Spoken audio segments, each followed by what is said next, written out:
प्रधानमंत्री जी 14 में जब पहली बार चुने गए तो वो मंदिर मस्जिद की साइज के लिए नहीं चुने गए थे।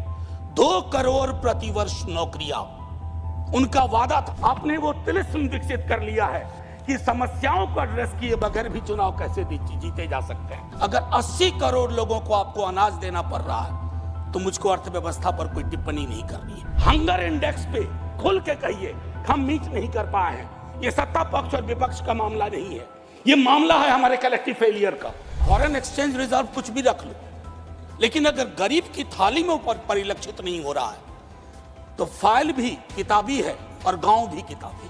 कोई भी वैसा ग्रोथ जो फेसलेस हो, जॉबलेस हो, उस ग्रोथ से देश की हकीकत नहीं बदलती है। जब कश्ती साबितो सालिम थी, साहिल की तमन्ना किसको थी?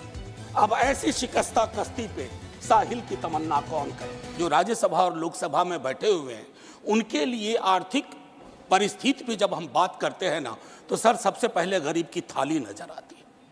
गरीब की, आप फॉरेन एक्सचेंज रिजर्व कुछ भी रख लो, लेकिन अगर गरीब की थाली में ऊपर परिलक्षित नहीं हो रहा है तो फाइल भी किताबी है और गांव भी किताबी। मैं सिर्फ, और हाँ बहुत बढ़िया कहा जावड़ेकर साहब ने कहा 80 करोड़ लोगों को, हालांकि मैं उस शब्द का इस्तेमाल नहीं करूंगा कि मुफ्त कुछ नहीं होता है सर। मैं कई बार सदन में बोल चुका हूं, अगर 80 करोड़ लोगों को आपको अनाज देना पड़ रहा है तो मुझको अर्थव्यवस्था पर कोई टिप्पणी नहीं करनी है कि आर्थिक परिस्थिति क्या है, कितनी समावेशी है, वगैरह वगैरह। सर माननीय उपसभापति जी, सुधांशु जी जब बोल रहे थे तालियां बज रही थी सत्ता पक्ष से, बजती भी हैं। अब विजय साई रेड्डी जी को कष्ट हुआ तो उन्होंने कह भी दिया कि ताली क्यों नहीं बजा रहे हो। तो जब सुधांशु जी ताली बजा रहे के वक्तव्य पे ताली बज रही थी तो मुझे लगा कि गांव शहरों के बेरोजगार पर यह ताली कितनी भारी पड़ रही होगी। प्रधानमंत्री जी 14 में जब पहली बार चुने गए तो वो मंदिर मस्जिद की साइज के लिए नहीं चुने गए थे। 2 करोड़ प्रतिवर्ष नौकरियां उनका वादा था। 2 दाहें 20 करोड़। एक श्वेत पत्र तो बनता है कि हम कहां हैं। सर माननीय उपसभापति महोदय, मैं कुछ चीजें आपके मध्य, क्या ऐसा तो नहीं है कि हम मानव विहीन और मानवीयता विहीन ग्रोथ स्टोरी के पक्ष में भजन गा रहे हैं, करतल ध्वनि कर रहे हैं? सर कोई भी वैसा ग्रोथ जो फेसलेस हो, जॉबलेस हो, उस ग्रोथ से देश की हकीकत नहीं बदलती है। सर बड़ी बड़ी बात लोग कर रहे थे। अभी पिछले महीने ये खूबसूरत किताब आई है, वेल रिसर्च्ड। आधी किताब में सर रेफरेंस है, ये है अनइक्वल। सर हम किन देशों से पीछे हो गए हैं पता है? छोड़िए अमेरिका यूरोप की बात, बांग्लादेश और नेपाल इनकम इनइक्वालिटी को एड्रेस करते हुए मानवीय सूचकांक में हमको पीछे छोड़ चुका है। ये है सर दस्तावेज, ये अनइक्वल। स्वाति नारायण की पॉवर्टी इंडेक्स पर आपने कई वर्षों से काम नहीं किया। आप आंकड़ों के बारे में तो सरकार का दृष्टिकोण है कि विश्व के टिम्बकटू में अगर एक आंकड़ा पक्ष का कोई बोल दो तो उसको प्रदर्शनी लगा देंगे।